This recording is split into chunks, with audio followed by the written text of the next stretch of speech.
episode, we talked about what a spiritual awakening is. So I thought I'd share how it's happened for me.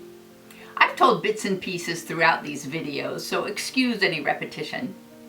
My whole life I felt guided and blessed, but my only official orientation to God or angels was through Catholic school in first and second grades, catechism, and later through high school, the Episcopal Church.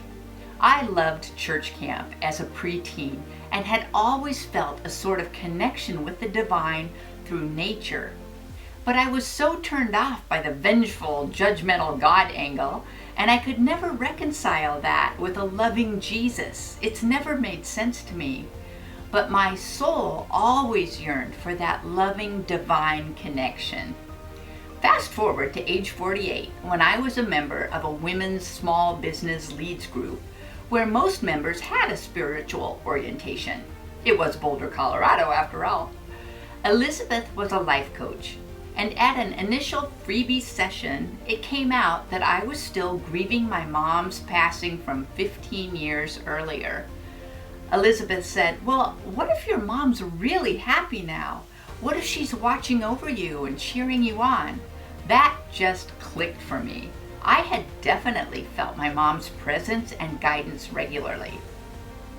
Elizabeth also introduced me to muscle testing, or kinesiological testing, and Dr. David Hawkins' book, Power versus Force. I welcomed the knowledge and proof that something bigger and invisible was at work, and I could tap into that.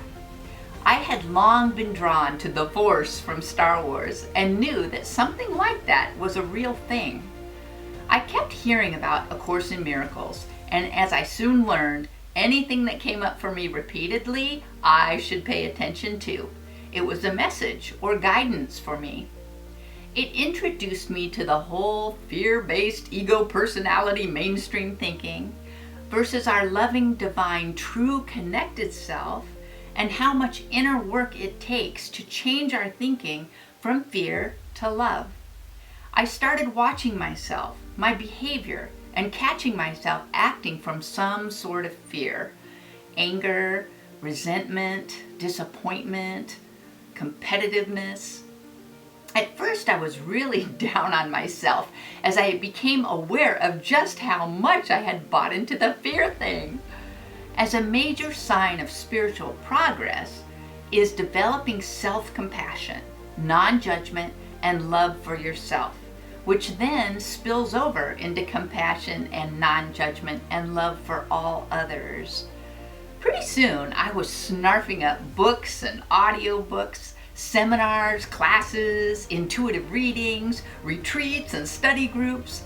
It's said that many spiritual seekers stay at this stage because it is so darn gratifying and satisfying to find so many aspects of spirituality all dovetailing together to answer questions and heal hurts and enrich and fill in your spiritual knowing. I began having a more robust relationship with my spiritual guidance. Now and then, I've had astonishing mystical experiences, and you can't unexperience something that was gifted to you like that. I've developed a trust and a knowing that I, and we all, are eternal divine beings. I no longer fear death. In fact, I'm kind of looking forward to it. Not right now, perhaps, but if I drop dead tomorrow, know that I'm not really dead at all, and I am one happy camper. As my focus has shifted away from worldly pursuits toward otherworldly pursuits, my lifestyle has changed through no purposeful effort of my part. Relationships, groups I belong to, activities, my preferences for what I read and watch, competitive activities I used to find exciting, even my diet and taste for alcohol have all changed or fallen away. Though everyone's awakening experience is unique, most share common elements. The realization that we are not this body, our true essence is eternal and divine and can observe what this temporary body is doing, and our body gives us wonderful signals, and make choices to change from the fear-based ego behavior to our love-based divine knowing, we learn that we are here to manifest our highest intentions, and we accept without judgment that others are on their own unique path as well. We learn to follow the guidance of our heart in expressing and sharing our gifts, raising our vibration, and making positive changes in the world. Thanks for joining me in this never-ending quest to shine that divine.